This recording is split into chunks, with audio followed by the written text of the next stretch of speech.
আজকের এই ভিডিও থেকে আমরা জানবো যে দাড়ি ছোট রাখলে গুনাহ হবে কি না, এবং তার সঙ্গে আরও অনেক গুরুত্বপূর্ণ বিষয়ের সম্পর্কে আমরা জানবো, যেগুলো জানা আমাদের জন্য খুবই গুরুত্বপূর্ণ। আর সেই প্রশ্নের উত্তরগুলো আমাদেরকে দেবে শায়েখ আহমদুল্লাহ হুজুর, তাই আমরা ভিডিওটাকে স্কিপ না করে সম্পূর্ণ দেখার চেষ্টা করব। আর আমার চ্যানেলে নতুন হয়ে থাকলে অবশ্যই চ্যানেলটাকে সাবস্ক্রাইব করবেন, ভিডিওটা ভালো লাগলে একটা লাইক দেবেন, আর যদি আপনার মনে হয় আপনার গুরুত্বপূর্ণ কোনো প্রশ্ন আছে সেটা কমেন্ট বক্সে ছেড়ে যাবেন, আমরা অবশ্যই ওই প্রশ্নটার উত্তর দেওয়ার চেষ্টা করব। ছোট করে রাখে এ ব্যাপারে তাকে নিষেধ করলে সে হেসে হেসে বলে এতে কোনো সমস্যা নাই। এ ব্যাপারে শরীয়তের হুকুম কি? এই ব্যক্তি এখানে উপস্থিত আছে, দয়া করে কিছু বলে শাসন করে দেন। আসামি হাজির। ভাইরা আমার, দাড়ি লম্বা করা এটা নবী সাল্লাল্লাহু আলাইহি ওয়াসাল্লামের নির্দেশ। তিনি বলেছেন আফুল্লুহা আরফুল্লুহা, তোমরা দাড়িকে ছেড়ে দাও। দাড়িকে ছেড়ে দিতে বলেছেন, লম্বা করতে বলেছেন। সাহাবীদের মধ্যে এক মুষ্টির পরে, বুখারীর হাদিসে এক মুষ্টির পরে অতিরিক্ত অংশ কাটার বিষয়টা সাব্যস্ত আছে। এর আগে এক মুষ্টির আগে সাহাবীদের কারোর কাছ থেকে নবী সাল্লাল্লাহু আলাইহি ওয়াসাল্লাম থেকে কোনো হাদিসে দাড়ি কাটা ছাটার কোনো প্রমাণ নাই। এইজন্য সারা বিশ্বের প্রায় সব উলামায়ে ইকরাম একমত যে দাড়ি লম্বা করা ওয়াজিব। কিছু ইখতিলাফ আছে, আরবের কিছু আলেমদের ভিন্ন মত আছে। বেশিরভাগ আলেমদের মতে হলো দাড়ি লম্বা করা কি ওয়াজিব। ইজিপশিয়ান কিছু আলেমদের ভিন্ন মত আছে, আরো কিছু আলেমদের ভিন্ন মত আছে। বাকি মেজরিটি আলেমদের মত হলো ওয়াজিব। আমরা বলি দাড়ি রাখা সুন্নাত, সেটা সুন্নাত এই অর্থে নবীজিও দাড়ি রেখেছেন, সেই হিসাবে সুন্নাত। কিন্তু তিনি নির্দেশ করলে সেটা কি হয়ে যায়? সেটা আমভাবে ওয়াজিব হয়ে যায়, সেই হিসাবে দাড়ি রাখা ওয়াজিব। অতএব ভাই, যদি কেউ মনে করে দাড়ি না রাখলে সমস্যা নাই, তার কাছে সমস্যার ডেফিনিশনটা কি, সংজ্ঞাটা কি? কেউ তো বলতে পারে নামাজ না পড়লেও সমস্যা নাই, কিন্তু একজন মুসলমান মনে করবে আল্লাহর নবীর ওয়াজিব তরক করলে সমস্যা আছে না নাই? আছে। কিয়ামতের ময়দানে তার জন্য জবাবদিহি করতে হবে কি হবে না? হবে। তবে আমাদের ভাই কেউ হয়তো খোঁচা খোঁচা দাঁড়িয়ে রাখা শুরু করেছেন, আমরা তাকে অ্যাপ্রিসিয়েট করবো, আমরা তাকে দূরে সরাবো না। আলহামদুলিল্লাহ ভাই শুরুটা করে দিয়েছেন, ইনশাআল্লাহ আল্লাহ এটাতে বরকত দিবেন। আমরা তাকে এটাকে লম্বা করার জন্য নসিহা করবো। তবে সেই সাথে এটাও আমাদের মাথায় রাখতে হবে, দাড়ির চাইতে অনেক ইম্পর্টেন্ট নির্দেশ আছে আল্লাহর, যেগুলো আমরা অহরহ লঙ্ঘন করি। আছে না নেই? এটা শুনে আবার বেদাড়ি একটু খুশি হয়ে গেছে, যাক আমাদের পক্ষে একটু আসলো। ভাইরা আমার, দাড়ি রাখা ওয়াজিব, সেটা নিয়ে কোনো আলাপ নাই, সেটা নিয়ে কোনো ছাড় নাই।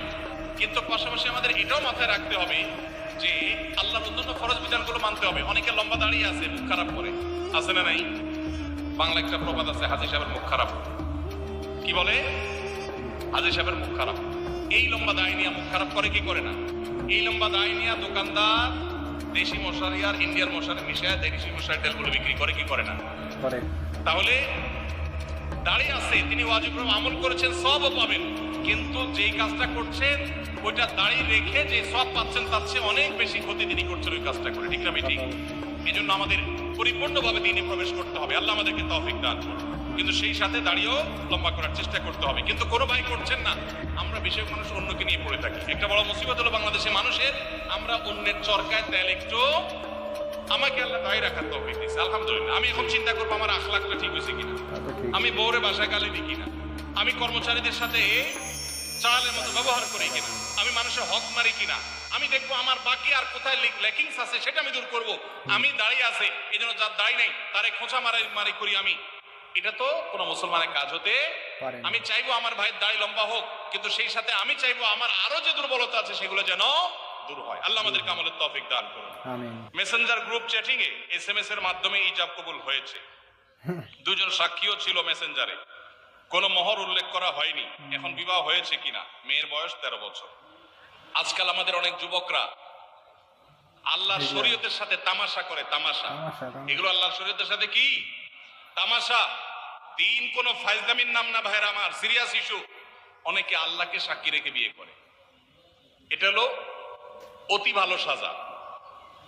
অতি ভালো সাজা তো চোরের আলামত। এত মানুষ থাকতে, আল্লাহর বান্দা থাকতে আপনি আল্লাহরে কেন সাক্ষী বানাচ্ছেন? এই বিয়েগুলো বিশুদ্ধ নয়, এগুলো বিশুদ্ধ নয়, এগুলো জেনা হবে। বিবাহের জন্য দুজন সাক্ষীর উপস্থিতি, ইজাব কবুল থাকতে হবে। এই মেয়ে, বাচ্চা মেয়ে, তার বাবা কোথায়, মা কোথায়, অভিভাবক কোথায়, কোথাকার মেয়ে, জেনা করতে গিয়ে অনেক যুবককে শয়তান নেক্সট সুরতে ধোঁকা দেয়, তারা মনে করে আমরা হালাল করছি, অথচ তারা জেনায় লিপ্ত আছে। আল্লাহ আমাদের যুবক ভাইদেরকে হেদায়েত দান করুন। এগুলো জায়েজ নাই ভাই। কোন ব্যক্তি যদি তার সম্পত্তি 5 জন সন্তানদের মধ্য থেকে একজনকে বাদ দিয়ে 4 জনকে লিখে দিয়ে দেয়, সে ব্যক্তি মারা গেলে তার জানাজা নামাজ পড়া যাবে কিনা? গুরুত্বপূর্ণ। ভাইরা আমার, আমাদের দেশে অনেকে এই কাজটা করেন, তেজ্যপুত্র করেন। রহর এই ঘটনাটা ঘটে। প্রচলিত আইনে তেজ্যপুত্র কোথাও থাকতে পারে, কিন্তু ইসলামে তেজ্যপুত্র বলতে কোনো কিছু নাই। নবী করিম সাল্লাল্লাহু আলাইহি সাল্লাম পরিষ্কার ভাবে নিষেধ করেছেন। কোন মুসলমান অন্য মুসলমানকে ত্যাগ করে চিরকালের জন্য তার সাথে সম্পর্ক ছিন্ন করে ফেলবে, এটা জায়েজ নাই। লা ইয়াহিল্লু লিমুসলিমিন আন ইয়াহজুরা আখাহু ফাওকা 3 লায়াল। 3 দিনের বেশি কোন মুসলমানের সাথে অভিমান করে সম্পর্ক ছিন্ন করা জায়েজ আছে? নাই।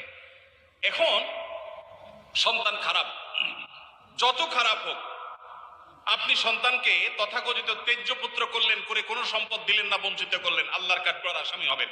আপনার ঘরে জন্মগ্রহণ করেছে, অতএব আল্লাহর কোরআনের মিরাসের আয়াতের নির্দেশের আলোকে এটা তার প্রাপ্য হক হয়ে গেছে। হ্যাঁ, সে যদি মোরতাদ হয়ে যায়, ইসলাম থেকে খারিজ হয়ে যায়, তাহলে সেটা মানে আমিনাল ইরফ, বা সে পরিত্যক্ত সম্পদ থেকে বঞ্চিত হবে।